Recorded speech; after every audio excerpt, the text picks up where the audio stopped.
Let's be real. Adulting today is harder than ever. Maybe sinabi sa'yo ng parents mo, alam mo, nung 29 ako, nabili na yung bahay. Nung 35 ako, nakalipad na ako to here. Nung ganito ko, ito na nagawa ko. And yung people older than us, ang dami na na-achieve.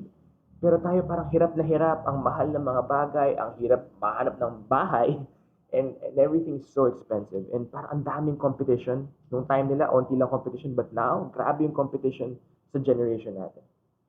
I want to remind you, you're not failing. You're just adulting in a broken world. And most importantly, you are not alone. Why is it harder today? Adulting is already tough, but we're doing it during economic stability, a pandemic aftermath, constant burnout, countries are going to war, yung inflation, ang gastos, and a lot of issues, not just in your personal life, but globally, even in the country, everywhere there's a problem. I personally, my generation, I grew up in when I was growing up somewhere in the 90s. We were in the middle. I was ano ba? I was going through the Asian financial crisis. I saw my family struggle with that financially. And then when I started working, 2008 financial crisis again in the US, yung housing crisis. And then when I was in my early 30s, I went through the COVID pandemic, failed the business, and led people, and there were many deaths. So ang daming struggle. So my generation, at least me, it was crisis after crisis of after crisis. And it's really hard. And like for example, um, people didn't know what to do, and you figure it all out. Like my mom and I were talking during their time, everything was good. Of course, there was martial law, pero in her career, parang ang swabe. Swabe, in a sense, walang big turmoil na affect sa country she lived in, Philippines. And then she got promoted, she got her success, even my dad.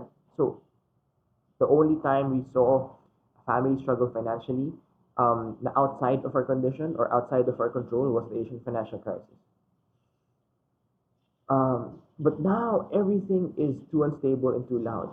And people nowadays, the young kids are experiencing a lot of financial trouble because of many crises. So for example, right after the pandemic, nagkaroon ng war sa Ukraine, and then Israel and Gaza. So ang daming gulo. Ang daming instability that's, causing the economy, tumataas yung prices, hirap mag-travel, daming gastos. Dun pa lang sa part na yon. Ang daming gastos. Yun pa lang sa part na yon. So growing up, again, my parents were both busy. They were both working, and I had to figure out things on my own. I'm sure they wanted to help, but they were busy with their own things. They were busy with their goals, their responsibilities. That I only had them during the weekends. Ganun yung buhay ko. Ganun din ba sa inyo? So, so as I was figuring out things on my own, I made a lot of wrong decisions. I found the wrong friends, or they're not bad people, but we were all the same. We were mga blind leading the blind. Mga bulag din kami, magulo buhay. So we struggled and made a lot of wrong decisions, and it hurt. Um, and the thing is, when you make a wrong decision, for example, you try something bad, you got addicted to something, or you spend your money on the wrong things, even after years na nag-stop ka na gawin itong bagay na to, you're still going through it. What do I mean? Na parang you're still paying the price. For example, in my early 20s, nagsira buhay ako, and going out, inom ng inom, party, puyat, walang tulog, and now, and even until when I started becoming healthy, late 20s, early 30s, I was still paying for it. Ang hirap maging fit again, ang hirap maging healthy. So, dun ako nag-struggle. Um, with that, I also failed a lot of businesses. I tried different things, but eventually succeeded with my, life coaching and corporate training companies. So that's the thing that makes money for me. But then the pandemic hit, and before the pandemic, like 2019, I started a logistics business with my family, my brother. Um, it was 2019, 2023, we got into debt. Nagkautang kami because yun nga yung pandemic, walang clients, tapos late magbayad yung clients, and the fuel cost tumaas ng sobra, so we didn't know how to pay. And the operations became more expensive operating than what was coming into the family business. So, in my mid-30s, I had to restart again. So, I'm just saying na, grabe, no, parang nag-restart na naman ako in my mid-30s. And sobrang struggle siya. Nahirapan ako makabalik sa corporate training ko and life coaching. Why? Because I was putting a lot, like 80% effort to 90% effort on my logistics, and it wasn't making money because I was problem solving for that while doing ministry. By the way, I was doing ministry all the time. Um, the struggle was, or is now, meron na akong anak and asawa. So, ang hirap nung ganong commitment, di ba? And I'm sharing this, parang ako nagbabagsak sa inyo ng mga problema, and I'm just sharing to you, ito yung mga pinagdaanan ko recently. And as I'm sharing it with you, grabe, parang, dami pala. And I still remember the pain, and it's still fresh. So, ang hirap, kasi, so as I'm rebuilding my brand, my business, there are people younger than me who are charging mas mura na siya. Tapos, merong older than me na mas successful, kahit mas mahal, pero because mas may proven track record sila, people get them. So now I'm stuck and I'm still rebuilding. So, yun talaga eh.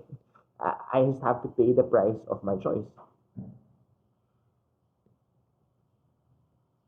And you know what?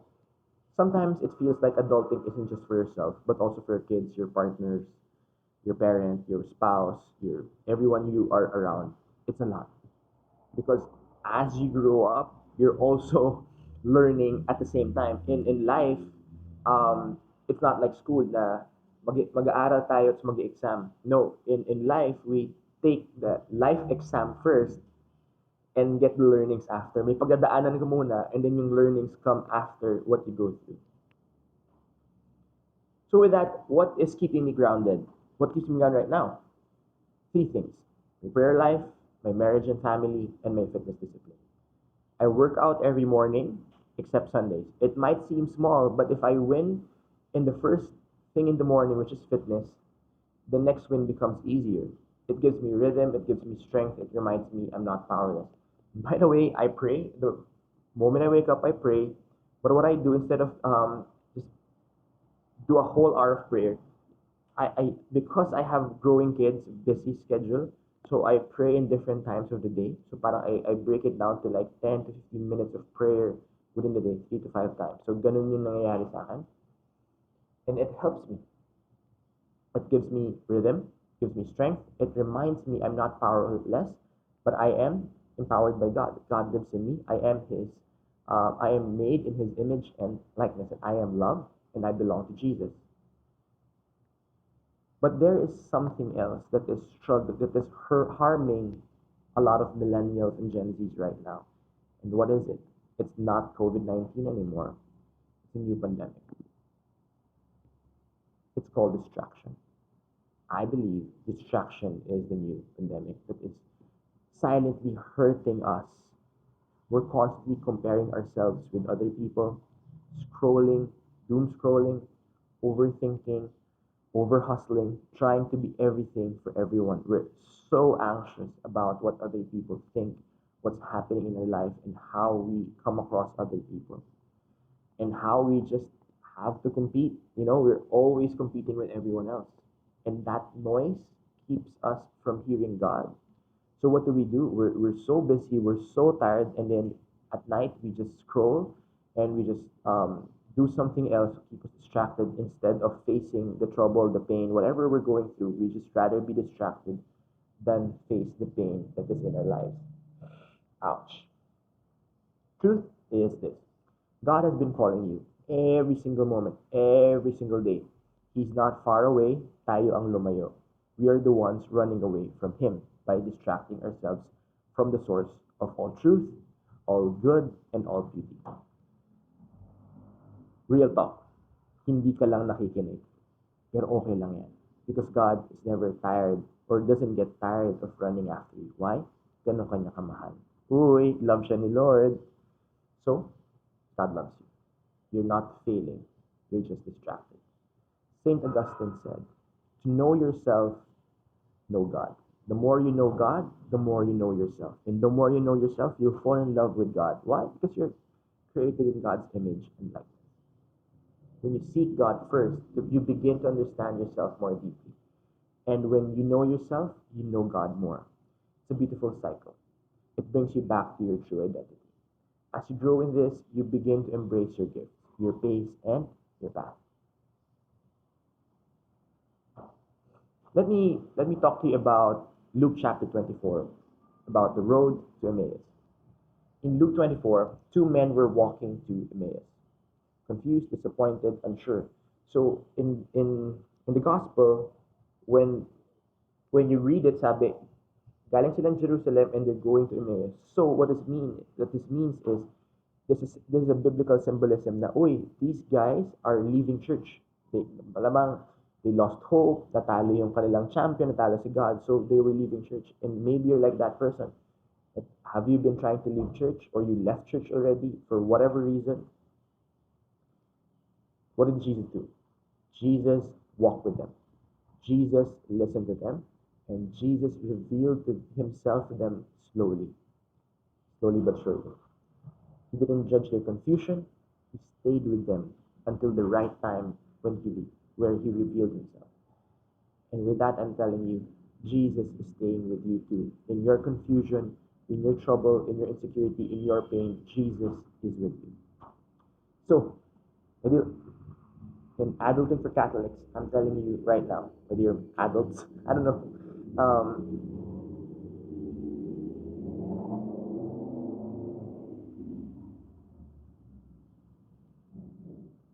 you're not behind, you're not broken.